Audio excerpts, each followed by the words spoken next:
মৰমৰ ছাত্ৰ-ছাত্ৰীসকল তোমালোক সকলোকে আমাৰ এই চেনেলটোলৈ পুনৰবাৰ স্বাগতম জনাইছোঁ।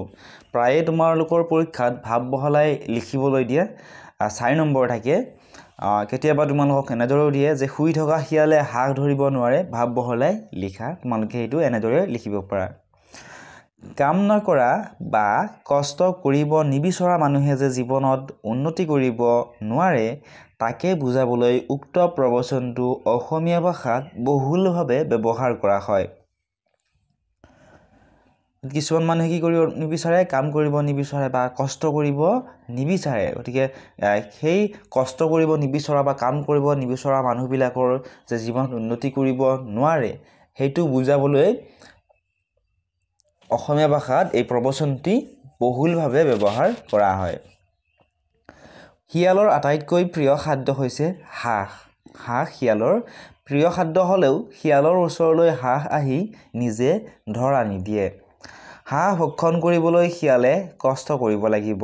গিৰিহঁতে নেদেখাকৈ অতি যত্ন সহকাৰে কষ্ট কৰি ইফালে সিফালে পেট পেলাই চুপি কৌশলেৰে ধৰিব লাগিব। কষ্ট নকৰি দিনটো যদিহে শুই থাকে শিয়ালে কেতিয়াও হাঁহ ধৰিব নোৱাৰিব।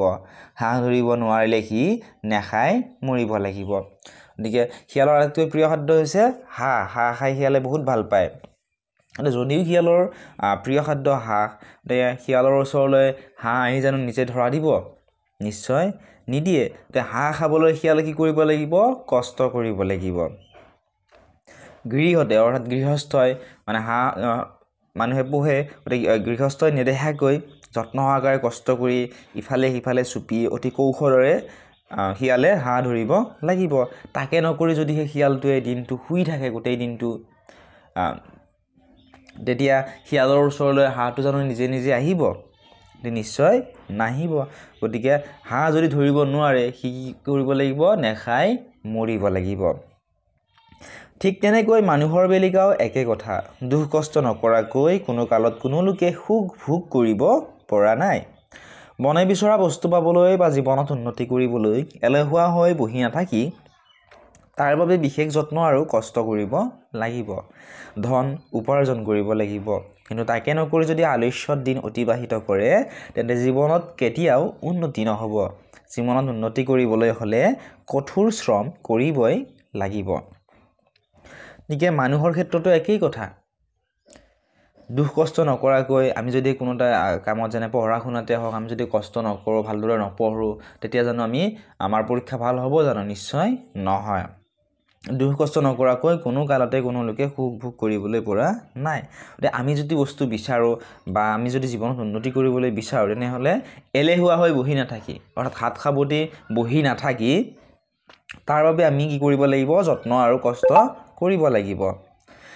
আৰু ধন উপাৰ্জন কৰিব লাগিব, টকা পইচা অৰ্জন কৰিব লাগিব। কিন্তু তাকে নকৰি যদি আমিহে এলেহুৱা হৈ বা আলস্যত আমি দিন অতিবাহিত কৰোঁ, জীৱনত আমাৰ কেতিয়াও উন্নতি নহ'ব। আমি মনে বিচৰা বস্তুসমূহ আমি জীৱনত কেতিয়াও নাপাম। আমি যদি জীৱনত উন্নতি কৰিবলৈ বিচাৰোঁ আমি কঠোৰ শ্ৰম কৰিবই লাগিব। গতিকে ইয়াৰ দ্বাৰা কি বুজোৱা হৈছে? ইয়াৰ দ্বাৰা বুজোৱা হৈছে যে আমি পঢ়া শুনাৰ ক্ষেত্ৰতে হওক বা সকলো ক্ষেত্ৰতে আমি ছাকচেছফুল হ'ব বিচাৰোঁ, আমি কষ্ট কৰিব লাগিব। তেতিয়াহে আমি ছাকচেছফুল হ'ব পাৰিম। আমি যদি কষ্ট নকৰি হাত সাৱটি বহি থাকি আমি যদি সেই বস্তুটো পাম বুলি আশা কৰি থাকোঁ তেতিয়াহ'লে কেতিয়াও আমি সেই বস্তুটো জীৱনত নাপাম।